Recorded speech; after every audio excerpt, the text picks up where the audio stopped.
გამარჯობა, თქვენ უყურებთ sdasu TV-ს საინფორმაციო გამოშვებას ახალ ამბებს სალომე კანდელაკი გაგაცნობთ. საქართველოს პრემიერ-მინისტრმა გიორგი გახარიამ მონაწილეობა მიიღო აღმოსავლეთ პარტნიორობის ლიდერთა დიალოგში, რომელიც ევროპული საბჭოს პრეზიდენტ შარლ მიშელისა და ევროკომისიის პრეზიდენტ ურსულა ფონ დერ ლაიენის ხელმძღვანელობით ვიდეო კონფერენციის ფორმატში გაიმართა. ღონისძიებაზე უმაღლეს დონეზე შეჯამდა აღმოსავლეთ პარტნიორობის ფარგლებში მიღწეული შედეგები.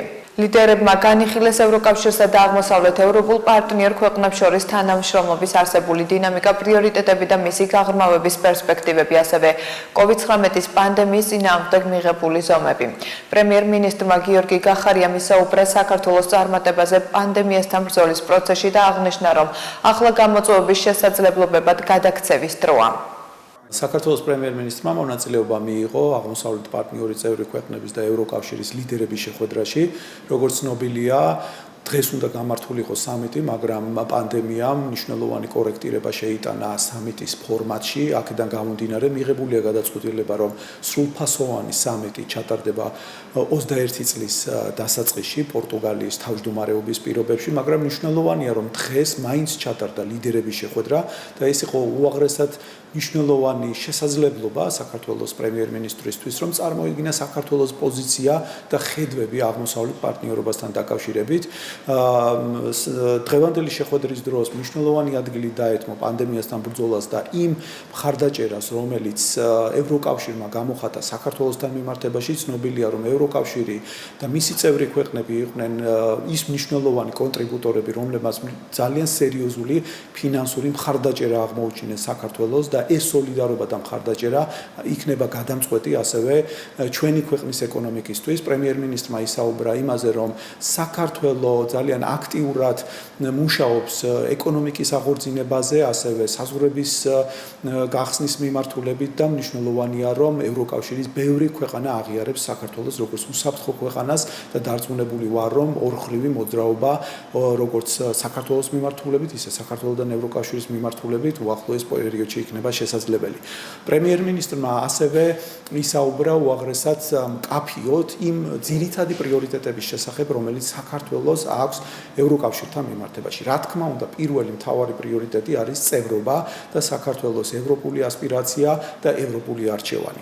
ერთ-ერთი მნიშვნელოვანი მიმართულება საქართველოსი ამ ფორმატთან მიმართებაში გახლავთ ასევე ერთიან ევროპულ ბაზარში გაერთიანება და ამ მიმართულებით მნიშვნელოვანი ნაბიჯებია უკვე გადადგმული და ქვეყანა მომავალშიც გადადგამს სერიოზულ ნაბიჯებს ამ მიზნის მისაღწევად. ასევე აღინიშნა, რომ აუცილებელია დიფერენცირებული და ყოვლისმომცველი მიდგომა, რასაც აღიარებენ ასევე ჩვენი ევროპელი პარტნიორები. საქართველოს მოგეხსენებათ არის ერთ-ერთი ლიდერი ქვეყანა აღმოსავლეთ პარტნიორ წევრ ქვეყნებს შორის და პრინციპი მეტი-მეტისთვის, როდესაც ქვეყანა მეტს აკეთებს გაწევრიანებისთვის, უნდა იყოს ასევე საპასუხო ნაბიჯებით გამყარებული და თარგმნილი პრაქტიკულ განსումილებაში.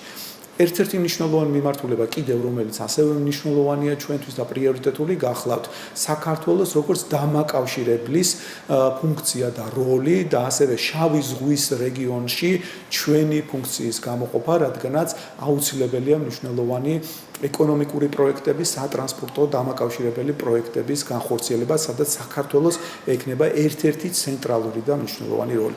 და რაც არანაკლებ პრიორიტეტულია, უსაფრთხოება ჩვენი ქვეყნის ოკუპირებულ ტერიტორიებზე შექმნილი სიტუაცია, ევროკავშირის მეტი ჩართულობა, ევროკავშირი ასრულებს ერთ-ერთი მთავარი აქტორის როლს ჟენევის ფორმატში და 2008 წლის ცეცხლის შეწყვეტის შეთანხმება, რომელსაც მედიაცია გაუწია ევროკავშირმა, ეს იქნება კვლავ პრიორიტეტული და დარწმუნებული ვართ, რომ ევროკავშირის ჩართულობა ამ მიმართულებით კიდევ უფრო გაღრმავდება და გაძლიერდება. ჩვენს ინტერესს წარმოადგენს ეკონომიკური ინტეგრაცია და კიდევ უფრო მნიშვნელოვანი ეკონომიკური ინტეგრაცია, რომელიც არის შემდგომი ნაბიჯი თავისუფალი ვაჭრობის შეთანხმების შემდგომ და ასევე რა თქმა უნდა კავშირების გაღრმავება შავ ზღვაზე, რაც საფუძველს მისცემს და ხელშეუწყობს ჩვენს საქართველოს მხრიდან და ასევე ევროკავშირის მხრიდან როგორც ვაჭრობას და ასევე ეკონომიკურ აქტივობას. ლიდერებმა ასევე ისაუბრეს იმის ის თაობაზე, რომ აუცილებლად შედგება რეალური სამიტი, ფიზიკური სამიტი, როგორც კი ამის საშუალებას მოგცემს პანდემიის საფრთხე და შესაძლო თარიღად არის განსაზღვრული 2021 წლის დასაწყისი, რაც კიდევ ერთხელ ხაზგასმით მიანიშნებს იმაზე, რომ ევროკავშირის ლიდერები მნიშვნელოვან როლს უთმობენ აღმოსავლეთ პარტნიორების სახელმწიფოებს და იმ თანამშრომლობას, რომელიც ჩვენ გაგვაჩნია მათთან. საქართველოს ვიცე-პრემიერმა რეგიონული განვითარებისა და ინფრასტრუქტურის მინისტრმა მაია ცქიტიშვილმა კახეთის მხარეში სახელმწიფო რწმუნებულმა ირაკლი ქადაგიშვილმა და გურჯაანის მაჟორიტარმა დეპუტატმა დავით სონღულაშვილმა სიღნაღისა და გურჯაანის მუნიციპალიტეტების ტურისტული ინფრასტრუქტურის მიმდინარე სამშენებლო სამუშაოები დაათვალიერეს. ამის შესახებ რეგიონული განვითარებისა და ინფრასტრუქტურის სამინისტროდან იუწყებიან. უწყების ინფორმაციით ინფრასტრუქტურის სამინისტრო სიღნაღის მუნიციპალიტეტში ბოდბის მონასტერთან მისასვლელ გზას ავტოსადგომსა და ვიზიტორთა ცენტრს აშენებს. გარემოს დაცვისა და სოფლის მეურნეობის მინისტრმა ლევან დავითაშვილმა ამერიკის სავაჭრო პალატის წევრებთან გამართულ ონლაინ შეხვედრაში მიიღო მონაწილეობა. ამის შესახებ გარემოს დაცვისა და სოფლის მეურნეობის სამინისტროდან იუწყებიან. მათი ინფორმაციით შეხვედრაზე, რომელსაც ასე მეტი კომპანიის წარმომადგენელი ესწრებოდა ლევან დავითაშვილმა COVID-19-ის გამოწვეული ეკონომიკური ზარალის დასაძლევად მომზადებული ანტიკრიზისული გეგმის ზრუნვა სოფელზე და ფერმერებზე ფარგლებში შემუშავებული პროექტების მნიშვნელობაზე ისაუბრა. როგორც მინისტრმა განაცხადა, აღნიშნული პროგრამები ფერმერებს მეტი სასოფლო სამეურნეო პროდუქციის წარმოებაში დაეხმარება. ამერიკის სავაჭრო პალატის მიერ ორგანიზებულ ონლაინ შეხვედრაზე ბიზნესის პროგრამების მხარდაჭერის ანტიკრიზისული გეგმა ეკონომიკისა და მდგრადი განვითარების მინისტრმა ნათია თურნავამ წარადგინა. საქართველოს განათლების, მეცნიერების, კულტურისა და სპორტის მინისტრმა მიხეილ ჩხენკელმა საფრანგეთის საქართველოში დიეგო კოლას უმასპინძლა. როგორც უწყებიდან იუწყებიან, მიხეილ ჩხენკელმა ელს განათლების სფეროში განხორციელებული არაერთი მნიშვნელოვანი და ნაყოფიერი პროექტისათვის მადლობა გადაუხადა. შეხვედრაზე მხარებმა COVID-19-ის პანდემიის გამო მსოფლიო მასშტაბით განათლების სისტემაში არსებული გამოწვევების შესახებ ისაუბრეს. მიხეილ ჩხენკელმა ქართულ მხარეს ერთობლივი სამეცნიერო პროექტების განხორციელება შესთავაზა, ასევე ხაზი გაუსვა პროფესიული განათლების, კულტურული და სპორტული პროგრამების მიმართულებით თანამშრომლობის გაძლიერების აუცილებლობას. ყაზახეთში საქართველოს ელჩ ზურაბ აბაშიძეს კორონავირუსი დაუდგინდა. ამის შესახებ ინფორმაცია საქართველოს საგარეო საქმეთა სამინისტროში აცხადებენ. უწყების ცნობით, ამჟამად აბაშიძე ყაზახეთში მკურნალობის კურსს გადის. იგი გადის მკურნალობის კურსს ყაზახეთის შესაბამისი სპეციალისტების მეთვალყურეობის ქვეშ, რომელთანაც თავის მხრივ მუდმივ კონტაქტზე იმყოფებიან ქართველი მედიკოსებიც აცხადებენ სამინისტროში. ქართული ოცნების წარმომადგენლები არიან დაბნეულები, აკეთებენ ორჭოფულ კომენტარებს, ვინაიდან მათ არ აქვთ პირდაპირი სიგნალი ბიძინა ივანიშვილისგან, რას აპირებს ის. ამის შესახებ ფრაქცია ნაციონალური მოძრაობის თავმჯდომარე რომან გოცირიძემ ჟურნალისტებთან საკონსტიტუციო ცვლილებებთან დაკავშირებით განაცხადა. მისი თქმით, თუ საკონსტიტუციო ცვლილებები ჩავარდა, ამას დიდი სკანდალი მოჰყვება, რადგან პროცესს საერთაშორისო პარტნიორები აკვირდებიან. მე ჩემი პირობის ერთგული ვრჩები და იმგან საკონსტიტუციო ცვლილებებს არანაირი საფრთხე არ ემუქრება. ამის შესახებ დამოუკიდებელმა დეპუტატმა დიმიტრი ცქიტიშვილმა ჟურნალისტებთან განაცხადა, თუმცა დეპუტატი ცვლილებების ჩავარდნის საფრთხესაც ხედავს. ამასთან ცქიტიშვილი იმედს გამოთქვამს, რომ შემოთავაზებულ პროექტში ცვლილებები არ შევა. ცნობისათვის დღეს იურიდიულ კომიტეტის საკონსტიტუციო ცვლილებების განხილვა გაიმართება, ხოლო კვირას 21 ივნისს პარლამენტის რიგარეშე სხდომა გაიმართება, სადაც საკონსტიტუციო ცვლილებების პირველი მოსმენით განხილვა და კენჭისყრა იგეგმება. ელენე ხოშტარია, შალვა შავგულიძე, შალვა ნათელაშვილი, გიორგი ბაშაძე, 4-ვე კანდიდატის შესაბამის ოლქებში არის საუკეთესო კანდიდატი იმისათვის, რომ პირველ ტურში დაამარცხოს ქართული ოცნების კანდიდატები. ამის შესახებ ჟურნალისტებს ევროპული საქართველოს ლიდერმა გიგა ბოკერიამ განუცხადა. მისი თქმით, მაჟორიტარობის ეს კანდიდატები გამოხატავენ ოპოზიციური სპექტრის მნიშვნელოვან ნაწილს. მისივე თქმით, თბილისში არის 2 ოლქი, სადაც ოპოზიცია საერთო კანდიდატს არ ასახელებს. შინაგან საქმეთა მინისტრის მოადგილემ გიორგი ბუთხუზმა და საპატრულო პოლიციის დეპარტამენტის დირექტორმა ვაჟა სირაძემ სამინისტრო სისტემური განახლების ფარგლებში მცხეთაში საპატრულო პოლიციის განახლებული შენობა და ერთიანი მომსახურების ცენტრი გახსნეს. როგორც შინაგან საქმეთა სამინისტროდან იუწყებიან, საპატრულო პოლიციის შენობა თანამედროვე სტანდარტებს სრულად შეესაბამება. შენობა აღიჭურვა ახალი ვიდეო სამეთვალყურეო სისტემით, განახლებულია როგორც შენობის ინტერიერი, ასევე გარე პერიმეტრი.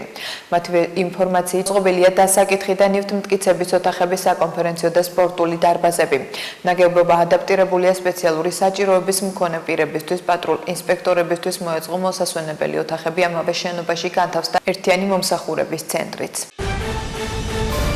საქართველოს ახალგაზრდა იურისტთა ასოციაციის შეფასებით მიუხედავად იმისა, რომ 20-21 ივნისის მოვლენებიდან 1 წელი გავიდა საქართველოს გენერალურ პროკურატურასთან დაწყებული გამოძიების ფარგლებში დღემდე მოვლენების სისტემური ანალიზი არ გაუკეთებია. Როგორც მათ გამართულ პრესკონფერენციაზე განმარტეს ამ დროისათვის არც ერთი სამართალდამცავი არ არის დასჯილი და სისხლისამართლებრივი დევნა მხოლოდ 3 პოლიციელის მიმართ მიმდინარეობს. გარდა ამისა, როგორც საიაში აღნიშნავენ, შესაბამის უწყებებს არ გაუტარებიათ ის მნიშვნელოვანი რეფორმები, რომლებიც მსგავსი შემთხვევების პრევენციას შეუწყობდა ხელს. მთავარი არხის ჟურნალისტის გიორგი გაბუნიას განცხადებით, მან დღეს სახელმწიფოს მხრიდან დაცვის შეთავაზება მიიღო. ამის შესახებ გაბუნიამ ჟურნალისტებს თბილისის საქალაქო სასამართლოში განუცხადა. სახელმწიფომ შემომთავაზა ყველანაირი სახის დაცვა, ისიც კი მითხრეს, თუ გინდა სახე, სახელი და გვარი შეიცვალეო, არ ვიცი, უნდა გადავწყვიტო, რა დამჭირდება, უნდა მოვილაპარაკო ადვოკატთან, მე ჩემი პირადი დაცვა მიცავს და უნდა შევაფასოთ საფრთხეები რამდენად არსებობს. გაუთქმელობის პირობაზე ხელი არ მომიწერია და შემიძლია თავისუფლად საუბარი. ვიცი და ეჭვი არ მეპარება, რომ თუ ვინმეს ჩემი ლიკვიდაცია შეიძლება მოუნდეს, ეს შეიძლება მიდიოდეს მხოლოდ რუსეთიდან. რუსეთი ნიშნავს პუტინს და რამზან კადიროვის გავლით თუ მოხდება ეს. რამზან კადიროვის მიღმა რა ხდება, არ ვიცი, ჩვენ ვიცით, რომ რამზან კადიროვი ამას პირადად არ აკეთებს, თუ ვინმეს დაუკვეთავს მკვლელობას, რა თქმა უნდა, ამას რაღაც დაჯგუფება აკეთებს, განაცხადა გიორგი გაბუნია. საქართველოში 24 საათში კორონავირუსით ინფიცირების შემთხვევათა რაოდენობა 2-ით გაიზარდა და 895 გახდა. ამის შესახებ ინფორმაცია სპეციალურ ვებგვერდზეა განთავსებული. გამოჯანმრთელებულთა რაოდენობაც 2-ით გაიზარდა და 741 გახდა. კარანტინის რეჟიმშია 2855 ადამიანი, ხოლო სტაციონარში 264 პირი. ქვეყანაში კორონავირუსით 14 ადამიანი გარდაიცვალა, ამასთან უცხოეთიდან სამკურნალოდ გადმოყვანილია საქართველოს 3 მოქალაქე.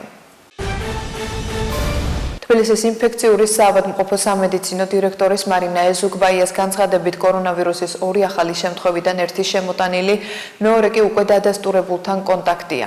მისივე თქმით, ამჟამად ინფექციურ საავადმყოფოში 21 პაციენტი მკურნალობს, მათგან მძიმე არც ერთის მდგომარეობა არ არის. ახლა კი გაგაცნობთ უცხოეთის სიახლეებს. Twitterმა ამერიკის შეერთებული შტატების პრეზიდენტის დონალდ ტრამპის გვერდზე ატვირთულ ერთ-ერთ ვიდეოზე მანიპულირებადი მედიის მინიშნება გააკეთა. ამის შესახებ ინფორმაციას როიტერსი ავრცელებს. გამოცემის ცნობით საუბარია ცნობილ კლიპზე, რომელიც სოციალურ მედიაში 2019 წელს გამოჩნდა. კლიპში თეთრკანიანი და შავკანიანი ბავშვები ერთმანეთისკენ მირბიან და ერთმანეთს ეხბებიან. კლიპი შარშანს CNN-ის ვებგვერდზე გამოქვეყნა შემდეგი სათაურით. ეს ბავშვები გვიჩვენებენ, როგორები არიან ცხოვრების საუკეთესო მეგობრები. ტრამპის Twitteris გვერდზე კი კლიპის განსხვავებული ვერსია გამოჩნდა, სადაც შავკანიანი ბავშვი თეთრკანიანს გაურბის. კლიპს თან ახლავს CNN-ის ფეიქ სათაური. შეშინებული ბავშვი რასისტი ბავშვისაგან გარბის. რასისტი ბავშვი სავარაუდოდ ტრამპის ამომრჩეველია. ვიდეო მთავრდება წარწერით პრობლემა ამერიკა არ არის პრობლემა ფეიქ ნიუსია. ავსტრალიის მთავრობა და სხვა ორგანიზაციები ერთ-ერთი დახვეწილი სახელმწიფო აქტორის კიბერთავდასხმის სამიზნეები არიან. ამის შესახებ ავსტრალიის პრემიერ-მინისტრმა განაცხადა. მორისონის თქმით, კიბერთავდასხმის სამიზნეს ავსტრალიის სხვადასხვა სფეროში მოქმედი ორგანიზაციები არიან. ამ თავდასხმის სამიზნე ავსტრალიის სხვადასხვა სექტორის ორგანიზაციები არიან, მათ შორის სამთავრობო, პოლიტიკური, საგანმანათლებლო, ჯანდაცვისა და სხვა მნიშვნელოვანი ინფრასტრუქტურული სფეროს ორგანიზაციები, განაცხადა ავსტრალიის პრემიერ-მინისტრმა. მისივე თქმით, საფრთხე მუდმივია, თუმცა ბოლო თვეების განმავლობაში ასეთი სახის თავდასხმებმა იმატა. სკოტ მორისონმა კონკრეტული სახელმწიფო არ დაასახელა, თუმცა აღნიშნა, რომ სოფლიოში ბევრი არ არის ისეთი სახელმწიფო, რომელსაც მსგავსი თავდასხმის განხორციელების შესაძლებლობა აქვს. ჩინეთმა ქაშმირში მომხდარი დაპირისპირების დროს დაკავებული 10 ინდოელი ჯარისკაცი გაათავისუფლა, ინფორმაციას BBC ავრცელებს. გამოცემის ცნობით გათავისუფლებულ სამხედროებს შორის 1 ლეიტენანტი და 3 მაიორია. აღსანიშნავია, რომ დაპირისპირების შემდეგ ინდოეთის ხელისუფლებას დატყვევებული ჯარისკაცების შესახებ კომენტარი არ გაუკეთებია. შეგახსენებთ, 16 ივნის ქაშმირის კუთვნილებასთან დაკავშირებით ინდოეთსა და ჩინეთს შორის დაპირისპირება მოხდა, რასაც უმცირე 20 ინდოელი ჯარისკაცის სიცოცხლე ემსხვერპლა, 76 იგი დაშავდა. ქაშმირი ქვეყნებს შორის დავის საგანს ათეულობით წელია წარმოადგენთ. ამერიკის ალერგიისა და ინფექციური დაავადებების ეროვნული ინსტიტუტის ხელმძღვანელი ენტონი ფაუჩი აცხადებს, რომ ქვეყანაში კარანტინის საჭიროება აღარ არის. ბოლო დღეების განმავლობაში ვირუსით დაინფიცირების მასშტაბები შემცირდა. ვფიქრობ, რომ უკან მკაცრი კარანტინის პირობებში დაბრუნების აუცილებლობა აღარ არის. ახლა ჩვენი მიზანია უკეთ გავაკონტროლოთ ის არეალები, სადაც ვირუსი ფართოდ არის გავრცელებული, განაცხადა ფაუჩი. მისი თქმით, ქვეყნის იმ შტატებში, სადაც კორონავირუსის შემთხვევები მკვეთრად შემცირდა, შესაძლებელია სკოლები და სხვა დაწესებულებები გაიხსნას. ამასთან ფაუჩიმ განაცხადა, რომ კორონავირუსის ვაქცინასთან დაკავშირებით ამერიკელ მეცნიერთა კვლევები დამაიმედებელ შედეგებს იძლევა.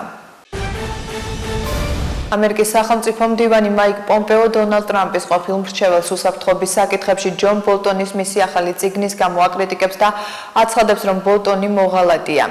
მე ეს წიგნი არ წამიკითხავს, მაგრამ იმ ნაწყვეტებიდან, რაც მე ვნახე, ჩანს, რომ ჯონ ბოლტონი ავრცელებს უამრავ სიცრუესა და აშკარად ყვილებს, ნათქვამია მაიკ პომპეოს მიერ გავრცელებულ განცხადებაში. მისივე თქმით, სამწუხაროა, რომ ჯონ ბოლტონმა ამერიკა თავისი მოღალატეობრივი საქციელით დააზარალა. სამწუხარო და სახიფათოა, რომ ჯონ ბოლტონის საბოლოო საზოგადოებრივი როლი იმ მოღალატის როლია, რომელმაც ამერიკა დააზარალა, განაცხადა მაიკ პომპეომ. ეს გახდა ჩემს ხელთ არსებული ინფორმაცია, მე გემშვიდობებით ნახვამდის.